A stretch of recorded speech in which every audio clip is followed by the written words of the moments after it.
from a corporate perspective and people trying to move up and leadership when they're trying to start their own business. What are some of the things that you see or some of the challenges I might say? Mm. When a person is doing well in the spot that they're in, they tend to get promoted to the next level, but they're not necessarily given the skills and the training and the development to do the next level work. So that then becomes a challenge for that leader. Hey everyone, let's talk leadership.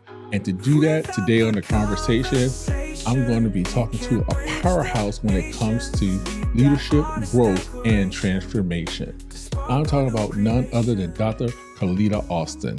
Dr. Alston is not just a leader, she is a builder of leaders with a deep passion for leadership training, coaching, and helping people unlock their true potential.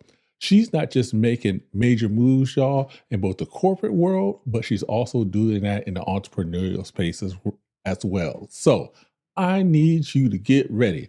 I need you to get a sheet of paper. Yes, you're going to need to take some notes during this conversation. And let's welcome to the conversation, Dr. Carleta Alston. I need y'all to put your hands together. Put your hands together. Woo! All right. I gotta Wow, have fun. thank you. That was wonderful. All right.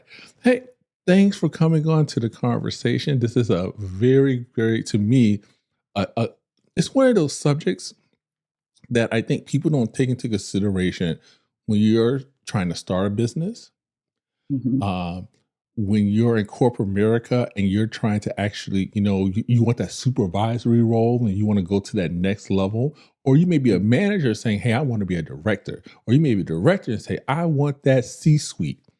I know the perfect person who we can have this conversation with. And we're going to have this conversation with you, Dr. Austin. So, what are some of the challenges that you see when you say leadership from a corporate perspective and people trying to move up and leadership when they're trying to start their own business? What are some of the things that you see or some of the challenges I might say? Mm. So that's a really good question. And actually, that's more than one question because there are different things that happen if you're trying to move up inside of corporations or if you're trying to start your own business. So those are very, very unique questions to ask. And so let me start with the first one. When you're inside of an organization and you know you can do more, you've seen the kind of leaders that you work with, and you've identified areas that you would probably do something a little bit different or a little bit better. And so when you have that knack, that's the time to start thinking about moving up the ladder. And sometimes these things get offered in terms of promotions. And what I found, though, was really interesting in terms of challenges. What I found is when a person is doing well in the spot that they're in, they tend to get promoted to the next level, but they're not necessarily given the skills and the training and the development to do the next level work. So that then becomes a challenge for that leader.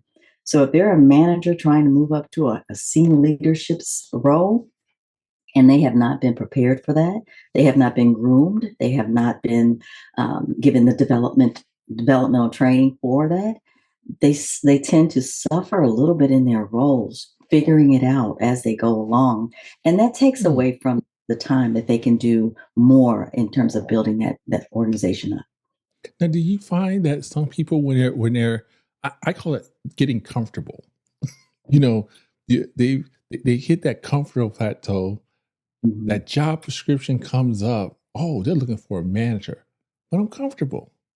mhm. Do I really want to like take that jump? So do you find that they get comfortable, the role comes out, but they're not prepared?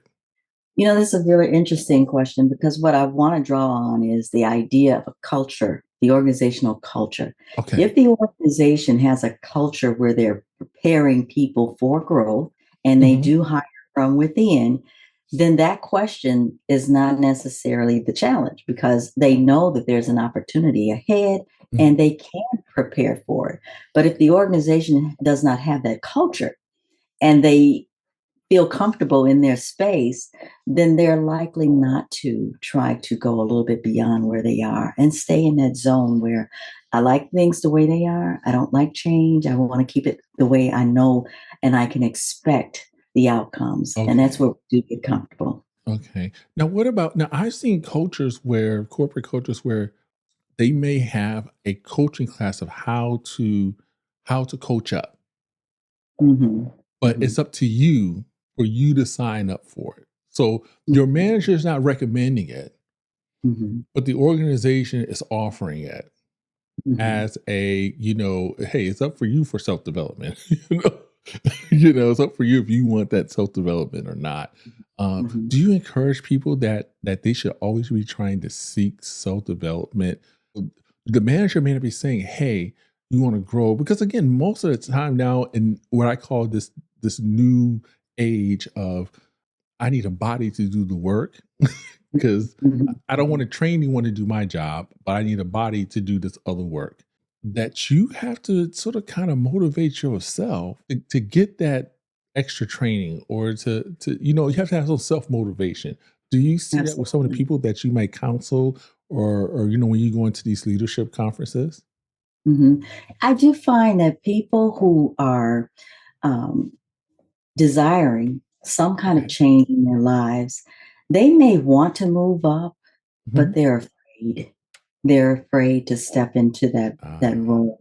And so you have to deal with some of the limiting beliefs that they have about themselves. mhm. Can I do this? Am I going to be what they call it, the idea of fake it until you make it? Do you do that? I mean, it's a real thing, and people are afraid to fall. They're afraid to make a mistake in the process. And so some of the coaching that I've done in some of my previous clients was just getting through that mindset change. You have to have a process of going through what is growth mindset and what is fixed mindset. And so when we get to those coaching sessions that teach them the difference between the two, then they're in a position where they can say, I can see myself growing versus Okay. being afraid and standing in the same place. There are naturally born leaders, that you're born a leader and not made a leader. And I'm curious to get your response on that you can't take someone who doesn't have those natural ingrained leadership traits and then help them develop from a Mhm. coaching perspective into a leader that people want to follow. Oh, the It's, question. it's, it's commonly said, you see it everywhere. You see it if it's in sports, you can see it, the kids are in the playground. Oh, that's the leader right there. You Mhm, can mhm, always, pick out that one person. But I'm a firm believer. My thought is that you can develop those traits, that mhm, there's people who naturally have them, but if mhm, you put the effort mhm. in, those can be developed. And from a coaching perspective, do you see that? Do you have people who they just shy at meet? They don't want to speak in front of nobody. Like, oh no, don't give me the mic. No, don't let me do the presentation. And I And see that all the time, and I do. I see that all the oh time. wow, Here's okay, my take on that. Here's okay, my take. okay, I believe, and I'm in agreement with you that you can develop traits. What you cannot do is develop someone else's character. You cannot teach ah, character. You true, have to have that within who you are. That becomes a part of your frame of reference. That becomes a part of your life experiences. It becomes a part of the communities you belong to. But you can teach leadership skills. And I can remember when I was in grad school and we studied leadership theory and we studied mhm. different types of leaders, multiple types. We hear the servant leader and Yep, we hear those types of leaders, the yep. autocrat, the democratic leader. But in all of that, some of those things are learned behaviors, and these are things you can teach. And Mhm. like I said, you just cannot teach character. That is a part of who you are. What are some of the mistakes that you see people do when they want to take on that responsibility as a leader, but they don't have the skills or qualifications to do that job? This is an excellent question. And I can speak from my own personal experience if I can take it there. um, when I left academia, I used to teach and I used to be an administrator in the colleges, one of the largest city colleges in Chicago. And what I learned from leaving that situation is the desire to help other people in leadership. I realized that I had been given an opportunity to be in leadership, but I was also not given the tools to do what I needed to do effectively. And so I struggled in that role until I got it. And then I did learn my role and I did do well. But I knew that there are a lot more people out there than me who would be in a position and struggle and did not have the resources to do better. And so, as an entrepreneur, the thing that I learned as a leader in entrepreneurship is that you have to do your homework. You Mhm. have to be prepared to do the research. You have to study your craft, and it's not a whim. This is not something that you do on a whim because it sounds good or it's a grandiose idea. It has to be something you are passionate about, something that you know you are going to make a difference in someone else's life, because that's the real reason behind what I do. I know that what I have in me and the things that the Lord has blessed me to have, Mhm. it's to impart to other people. And so I have an opportunity to do that at times where some of my coaching experiences lead to utilizing those gifts that God put inside of me. And I reach people at a level that a lot of coaches don't get to because I am spending my time with God before I spend my time with my clients. Mm. So, do you take coaching personally? When you take on Absolutely. no, now you know I have to ask that because some people just see it as a paycheck. I'm serious. Some coaches say no. That Mhm, you know what someone may seek your services, and you may discern you're just not the coach for that person. mhm, So that's why I have to ask. Do you take it serious when you take on that responsibility to actually coach, to pour into them, mhm, so they can then actually, go to that next level. Mentorship. I said it. mhm, Most people think it's a dirty word. When they think of leadership, don't think of seeking out mentors to mm, help them be better leaders, especially in the entrepreneurial space. In mhm, corporate, that's the first thing you do. First thing you do, you go like say, hey, you're let's say you're a director and there's a VP you have a great relationship with. You like, hey, I need you to help coach me to get to that next level. Would you be a right, mentor? But from an right. entrepreneur perspective, for some reason, we sort of kind of have the stigmatism where we don't need a mentor. And I'm like, no, we need a mentor. So someone who's already did it. I need to learn how. Here's the thought behind that, though. A lot of times, and I've sought out mentors, but Mhm, a lot of times they're in a position to want to make money. And mhm. so, mentor means free to them, and they are not willing to do that. And some people, unfortunately, would not want to go out of their way to help someone to get a leg up, to help them get to that next level for whatever reason. I have seen this and I Yeah. thought, well, it is a personal thing. And you asked me earlier, do I take my coaching personal? Yes. I take it personal once I've identified the right candidate Okay. Okay. because you have to have a good fit. You Yes. can't just coach everyone because everyone is not coachable Mhm. and everyone is not in a position where they're willing to put the work in. And it takes work. Um, I work with clients, and sometimes I'm watching them do the same cycle over again because they're not willing to do the work when it needs to be done in that stage. So that is a difference between mentoring and coaching and where you fit in terms of how serious you are about the two. Okay. Wow. Okay. Okay. How do you feel about personal habits? The personal habits that you have or that you develop, does that help make you a better leader? The personal habits. Yes, personal habits like being on time. I'm a firm believer in consistency. Mhm, Even though you may stumble and fall, as long as you stay consistent. The whole rule is, hey, you got to do something for at least 30 days before you begin to or develop the habit. So because you're Mhm. trying to get it as a norm. Do you think personal habits play into leadership? You being an effective leader where people can defend it. Oh my goodness, I saw it. I saw the faith. Go No, for it. no, Go no. for I it. guess I'm calling it something different. Okay. Okay. Or if personal habit works on your, for you to, understand it in your way of understanding it, that's great. For me, I think it is a part of your character. I think Okay. it's a part of the work ethic. Mhm. And some people have very strong work ethics, and some people are just disciplined, right? And Yes. so when you pull those three together, then it does determine whether or not you're going to be an effective leader or not. And sometimes it means that you have a standard that's probably above other people's standards because they're not ready to reach that level of commitment and the work that it takes to do what you need to get done. So yes, maybe it is personal habits, but I tend to believe more so on the level of what kind of ethical character do you have when it comes to your work ethic Okay. and Okay. meeting that timeline, being punctual, doing what you say you're going to do, by keeping your word, all of that matters.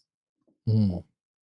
I'm going to shift gears to my favorite new buzzword. That's actually not my favorite buzzword. I've been using it a lot lately. Emotional intelligence. Now, this I is like like that word. and the reason why it's everywhere. Everywhere. Mhm. You hear it on Facebook, TikTok, Twitter. Everyone's talking about either personal, emotional intelligence, professional, emotional intelligence.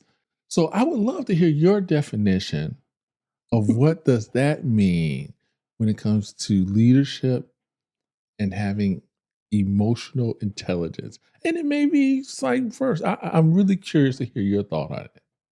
It may be the same as what you probably think it is. I think when we talk about emotional intelligence, we're really talking about how self aware we are. How do we self regulate ourselves in different situations? How do we tap into being sensitive to other people? And using language that's supportive because you understand the state of which that conversation is going in or the state of which the event is happening. And so when you talk about leadership using emotional intelligence, that is an asset. If there's a leader who does not have a handle on emotional intelligence, I can guarantee you that company, that organization is struggling with communication. I can guarantee you that they're not effective with getting things done in a timely fashion because they're not able to work together Mhm. and be conscientious of, they may not realize it, but that person just lost their parent the same day that they're coming down on them. But if they were sensitive and understanding the emotional capacity of what it takes to recognize the signs of something else is happening here, that I need to take a pause and really to pay attention to it, if they're not sensitive to that, then they have lost the respect of that employee. And so emotional intelligence is critical to the sustaining power of an organization and the communication channels that they have within that organization.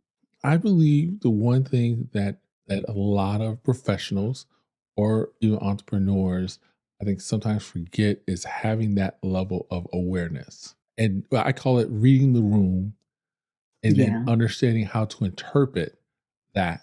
Now, I'm not saying be a politician and use nice little buzzwords, everything else, but I am saying that you have to be sensitive. You have to read the room. If you can't, if you don't have that discernment, if you don't have an emotional intelligence to be able to read the room or see if someone feels comfortable with a question or not, Mhm. Mhm. everything goes off the rails. so, Mhm. so how do you now? I know you said it from a corporate perspective. Let's flip that to the everyday solopreneur, Mhm. entrepreneur, when they're Mhm. actually trying to what I call gain business. Do Mm. you feel that sometimes most entrepreneurs or solopreneurs lose, I call, they lose perspective because they're so busy chasing the client, trying to Mhm. get the sale, trying to Mhm. ask for the offer, and Mhm. not understanding the room or having, Mm. you know, when they're having that dialogue and that conversation with someone. Yeah. I can give you an example of an experience I had, and this was prior to, I got two of them actually. This was prior to having the client say Mhm. yes. So I went to an event. Normally, I go to networking events and I generally have conversations with people. Okay. I don't go in rushing in. I want to do this for you and I can do this and promise the world. I just listen to them. I Mhm. take the time to hear their concerns. I take the time to find out where their pain points are because that's what I'm trying to help you with. I need to Yes. find out, what are you struggling with? What are the things that you find most difficult in your work that you do? And one person that I had a chance to speak with, we were talking and she said, I just don't know how to speak in public. I can do everything behind the scenes, I can do all the write ups, but I just am not comfortable speaking in public. And so I said, well, that's interesting you say that because I've spent a number of years helping and guiding individuals in that area. And I do speech coaching. And so I said, whenever you are interested, there's no pressure today. We're just talking and getting to know one another. But if you are ever interested, I'd be happy to have a conversation with you. So I hadn't heard anything from her for months, Mhm. months. But something I said to her, or even something I did that was different from the other people who she met with that night, resonated. And she called me back and she said, I'm ready. Oh, And wow. she became a client. See? See, again, it's being able to not push to sell. I call it the push. Mhm. The push for Mhm. the sale. So I Mhm. know I've been asking you questions, but let's find out about your business. Tell Okay. people about your services. How can they contact you? This is your time. Next week, it's Well, all you. It's all you. it's all me. It's I all you. just Here you go. Here you go. thank you for this opportunity. I just feel like leadership is my passion. When I went to school for education and ethical leadership. And I learned so much in that process in terms of what kind of transformation you can help someone have. And that has been my goal. What I seek to do when I take on a client, I want to see them transformed. I do not believe in investing all of this energy, time, and resources, and they are not transformed. I will stick with you until I see it. And I've done that. There have been clients I've taken over their contract time just to make sure they got what they came for. They were able to see the change in their lives. So Austin Leadership Development Services really provides those type of executive coaching, personal coaching, and workshop development. I do facilitation. I can come to your organization and be a keynote speaker on matters that are pertinent to your organization. But I enjoy most of all is inspiring people. So I'll do motivational speaking just because I believe that there's a place in all of this to help somebody see a better way, another way to live and exist in this life that we have right now. And we're going to be experiencing quite a bit in the coming months. And it takes that. It takes having someone that knows how to reach you, know how to inform you, know how to get you to move the needle to the next level. You didn't tell them how they can contact you. You gotta Okay. give them the website, the All phone right. number. We need people to call you. All right. They can reach me at 872-724-9471. All right. Or they can reach me by email at info at Carleta, Carleta, Alston, ALSTON.com. Or you can visit me on my website at dralstoncoaching.com. There you go. See, look at that. Now, Dr. Austin, really appreciate you being on the show. Now, guys, we're gonna have her come back, but we're gonna do it live, yes, and live in color. So So That sounds like a plan to me. because there's a lot of people who really need this. So Okay. All so right. I Maybe we got can more get into questions. talking about government contracting. That's another topic. See, oh yes. Oh yes. Expanding through government contracting, but that's an interesting journey. Wow. Hey, do you got a tagline? You got a tagline for it? I don't at the moment. I apologize. Wasn't prepared for that. Oh man. Oh man. Okay. Well, so next time we gotta get a tagline. We gotta get a tagline. We'll get the But hey tagline. guys, hey, thank you guys for watching the conversation. And like I said, without the conversation, we can't have the understanding. Thank you, Dr. Alston. Thank you. Thank you. And thank you for your time.